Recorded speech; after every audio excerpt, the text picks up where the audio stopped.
we try to involve y'all, again, as much as possible in the show. Got off the air yesterday. Said I want to hear from the people. I want to know what their most surprising headlines are going to be for 2023. Something we've done before, something that y'all continue to knock out of the park. So if it ain't broke, we're not going to fix it, that's for sure. And so without further ado, let's get into some of your answers. We got Jesse hitting us up, and he says Florida is going to beat Tennessee while hosting College Game Day. Well, y'all that watch the show, you know I love me some College Game Day now. That's like the gun that starts our college football Saturday. That's the starting gun. That's the sound.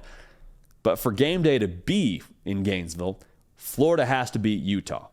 All right, so in this situation, we're going to say that Florida did beat Utah, so you probably feel pretty good about where things are at offensively. You feel pretty good about Graham Mertz. You got one solid showing on the road from him. But if they were to beat Tennessee in the Swamp, I don't think this is a Graham Mertz kind of special. I think this is an Austin Armstrong kind of special, because that would probably mean that they forced turnovers, would probably mean they got to Joe Milton, probably mean that they forced him off his launching point and made him uncomfortable throughout the duration of the afternoon. And by nature of doing that, they were then able to create favorable situations for their offense. They didn't ask the offense to match scores with Tennessee. They didn't ask Graham Mertz to go out there and hang 30 on the Vols. They were able to kind of dictate tempo, play their style of game, get the crowd into it, which is going to be paramount for that game. We'll talk about it when it gets here. But people would really need to start talking about Billy Napier a little bit differently. There's been a lot of Billy Napier slander this past offseason. I don't really know why. I mean, they won 6 football games. It's not amazing, but it's also his first year taking over a team that wasn't his before that, so he's kind of dealing with a roster that's not his. So you'd have to, I think, owe Billy Napier an apology if they beat Tennessee, regardless, because I don't think anybody is picking them at this point in time to beat Tennessee. But my question actually goes to the other side of things in this one. Good for Florida. How do they do the rest of the year? We'll see. You probably feel pretty good about where they stand. Like I said, Billy Napier, I think you probably put some respect on his name, and all those people saying recruits are going to flip and not stick. This is a pretty appealing thing you can package up and tell recruits, hey, come be a part of what we're doing in Gainesville. But going back to Tennessee, my question is, do they have something that's a real issue? Like, hey, check engine light. That's on. We got to take a look under the hood here and see what's going on. We got a real structural issue going on with this team, whether it's what we got defensively, whether it's we can't run the football offensively, we got problems on the offensive line, something we felt good about going into the year we now no longer feel good about? Or is it something where, hey, just a bad day? And that happens in college football. I mean, it's 18 to 22-year-olds. There is a high degree of variance, and that's why we love the sport, because anything can happen. Is it we just got to hit the refresh button, lost to a team in a raucous environment, we're going to be okay the rest of the way? Or like, hey, let's figure this thing out here now. We got to maybe make some changes within this depth chart, or figure it out, or figure out our scheme maybe. Maybe we have something schematically we don't like that we have to adjust. I'd be very curious to see what that means for Tennessee the rest of the way. Is it a game where they have to change their operation? Or, hey, we just kind of get a little fix-up right there, flush it, move on, and they go out and still win 9 games the rest of the year? Very, very curious to see what that means. But if that happens, needless to say, that'd be shocking. It'd be shocking, but stranger things have happened. Just ask Appalachian State and Michigan. Man, I hate to say that. Hate that, but still, we still love the Big Blue fans, and we're glad that y'all are tuned in. And, we appreciate y'all. Rolling right along here. At Harry says Alabama is out of the college football playoff race, wait for it, before the Iron Bowl. So I'm interpreting this as they have 2 losses before the Iron Bowl, because no 2-loss team ever made the college football playoff. It's a stat that gets thrown around a lot this time of year. The 2 losses, though, on their schedule, I don't think are really difficult to find. I mean, it's the SEC. It's a gauntlet every single year for Alabama. Oh, by the way, you still play Texas. So you could pick 2 of any of these. You got Texas, Ole Miss, at Texas A&M, which has not been an easy game for Alabama recently. Tennessee, who beat them last year. LSU, who beat them last year. So you can find 2 losses on there, or you can talk yourself into 2 losses. But what it would mean for Alabama internally and what they're doing schematically is really my bigger question, because I think it would mean that plan A as a whole for Bama just didn't work offensively. And we've talked about plan A on here. Run the football, control the line of scrimmage, make people quit, is what Booker was saying for them up front. We want to be able to just impose our will on the opposition. That is plan A. And then off of that, hit some deep shots. some play action. We'll hit Malik Benson deep. Those safeties are going to commit, have explosive plays. Quarterback, don't worry too much. We'll find somebody to be able to hand the ball off, be consistent, don't turn the ball over. Life is good in Tuscaloosa. If they have 2 losses even before they play Auburn, I wonder about what happened on the offensive line. I also wonder about what happened at quarterback. Was somebody playing early in the year that maybe isn't playing toward the second half of the year? Somebody who maybe was turnover prone and had issues. I mean, we've seen with Jalen Milroe, he's had turnover issues historically. I'm not saying he can't be the guy for Alabama and absolutely ball out, lead them to the college football playoff. Heck, I picked Alabama to make the college football playoff. But even so, the turnover bug is really what I would look at very closely should Alabama tote 2 losses at some point this season. Now, I think it would also be a question mark on what happened defensively. Because Kevin Steele, it's been well documented, they have a ton of ability on that side of the ball.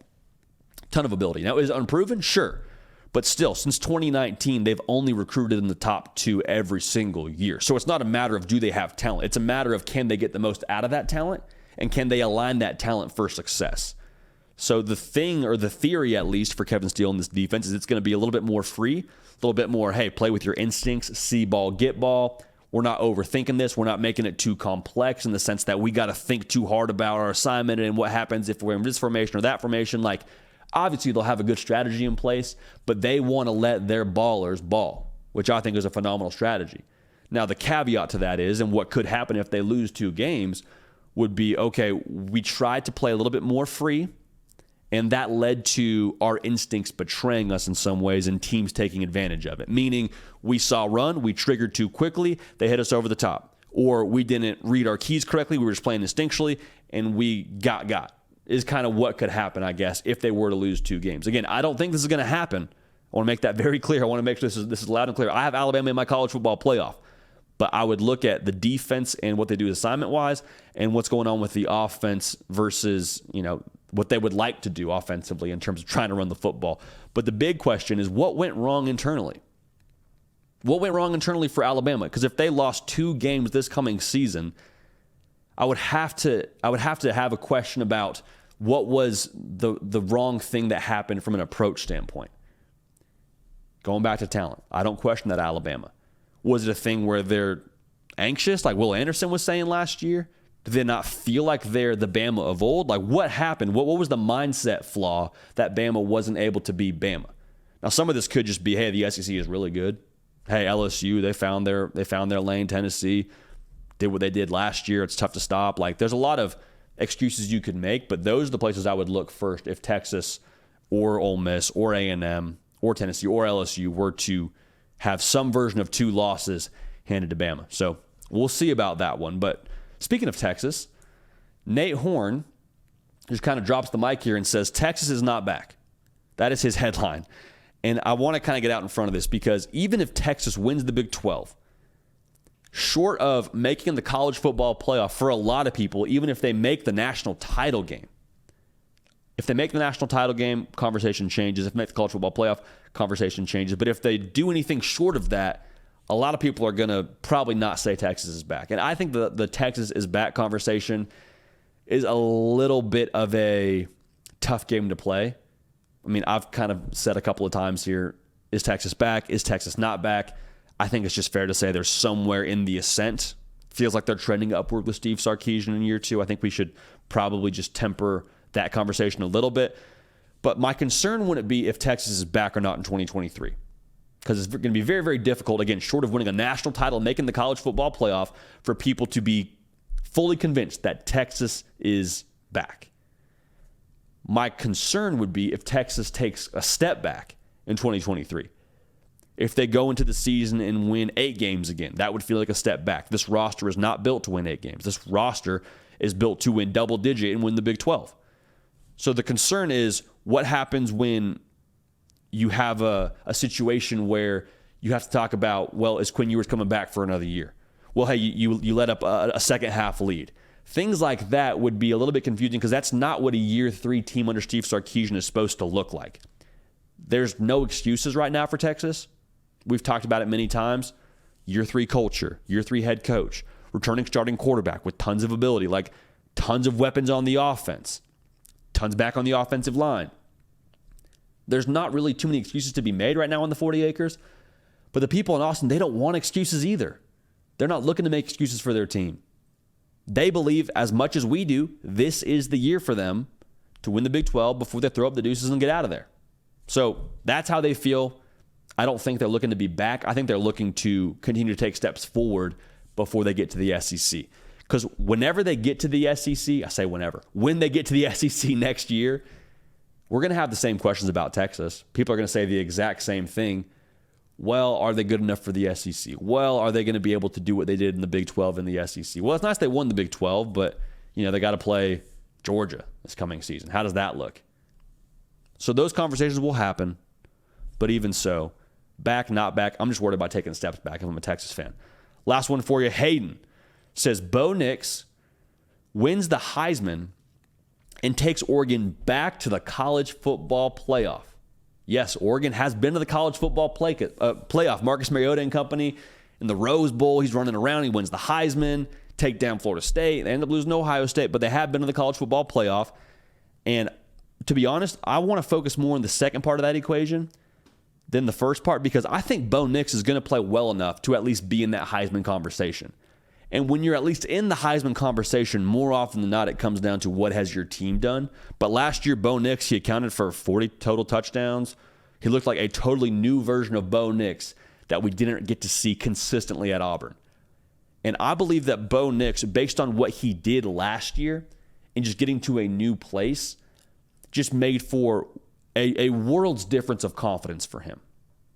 Because Auburn, Alabama, I love that fan base. I love that school. I love what they're building right now. But for Bo Nix, with the legacy that he had, with his dad having played there, and for him being thrown in the fire as a true freshman to start for Auburn against Oregon on national television, like, we saw Bo Nix grow up in front of our eyes. And the stresses and the pressure and the ups and downs that puts on a kid at that age, like, I have to imagine that's a difficult thing to work with when you're 18, 19 years old, like Bo Nix was, growing up in the spotlight. So I think getting to Eugene, hitting the reset button, getting in a good system, reunited with Kenny Dillingham, I think that made for a lot of good things last year and built his confidence. Now, new offensive system. Willie Stein's going to be his OC this year. Kenny Dillingham has now gone to ASU. Even so, though, I think Bo Nix will kind of pick up where he left off in 2022, heading into 2023. The question mark, though, for the college football playoff falls back on the defense. Here's probably the recipe to make the college football playoff for Oregon, barring something wildly unforeseen. Either be a one-loss conference champ, and even then you kind of hope and pray that things fall your way, or you just run the table, you go undefeated, conference champ, you're not getting left out. To make the college football playoff for Oregon would mean the defense has arrived. Because last year for Oregon, they allowed right around 28 points a game. The linebackers would have to have been better in space. I think also the transfers you got via the portal would have been a huge success. They took 4 guys in the secondary. They took a 5-star plus edge, Jordan Birch from South Carolina. He's now at Oregon. They got him via the portal. Those would have to have hit, and the defense, like I said, would have leveled up quite a bit. The secondary especially. They allowed 270 yards a game last year through the air. That cannot be the way that you get down. Overarching in the Pac-12, if a team gets to the college football playoff from this conference, it will be because the defense leveled up, put their foot in the ground, and said, nope, this is not how we're going to end our season. We're going to be the catalyst. We're going to be the reason why we win football games. Because across the board, Washington, USC, Oregon, all 3 of those teams have the chops offensively to make the college football playoff. The defense is really going to be the race for them. Now, Utah's another conversation. They got to be able to kind of keep pace offensively with some of these teams. But even so, I think Oregon can very much so have a chance to do that. My big question is the defense. I don't question if Bo Nix is going to be good enough to win the Heisman. I think he absolutely will. So, as usual, y'all delivered tremendous, phenomenal headlines. So we appreciate you doing that. Again, if you're not following me yet on Twitter or on Instagram, would encourage you to do so. At JD Piquel is the best place to do that. So thank you in advance for y'all contributing to the conversation and being a part of the show. Now, this party, the Hard Count, is brought to you by the good people over at Bird Dogs. Now, Bird Dogs is phenomenal in every sense of the word. And the reason why I love Bird Dogs is the shorts themselves serve 2 elite purposes that are important for me as a married man. Got to be life approved. got to be wife approved. Life approved, they got to be comfortable, okay? I got to be able to walk outside in Nashville, Tennessee when it's 90 degrees this past weekend and feel good. I don't want to be constricted with this like weird cotton fabric that's holding me back. Like I want to be able to move around, have good ventilation, you know, some good airflow overall. We're keeping ourselves cool, but also got to be wife approved. Like I was mentioning, I can't walk out there looking like a clown. Just can't happen. Can't happen, won't happen. I promise you my wife will not let it happen. So to be able to check both these boxes, Bird Dogs, knocking it out of the park. Make sure you get yourself a pair, whether you want to work out, whether you want to go out to dinner. Like they serve a lot of purposes. So make sure you're locked in with Bird Dogs. When you order something off birddogs.com, here's the deal. Use promo code JD. You can get yourself a nice little Bird Dogs hat, just like the shorts, really breathable. I've had buddies that say they love playing golf in it. Very cool. Make sure you get locked in with Bird Dogs. They'll take care of you. Won't want to take them off. So we appreciate Bird Dogs bringing this to y'all and bringing this to us, really. For the people, by the people. We appreciate Bird Dogs. Hey, y'all. Thanks so much for watching. Subscribe to the channel here to make sure you don't miss an episode of The Hard Count. Also, be sure to check out other videos on the On3 YouTube channel.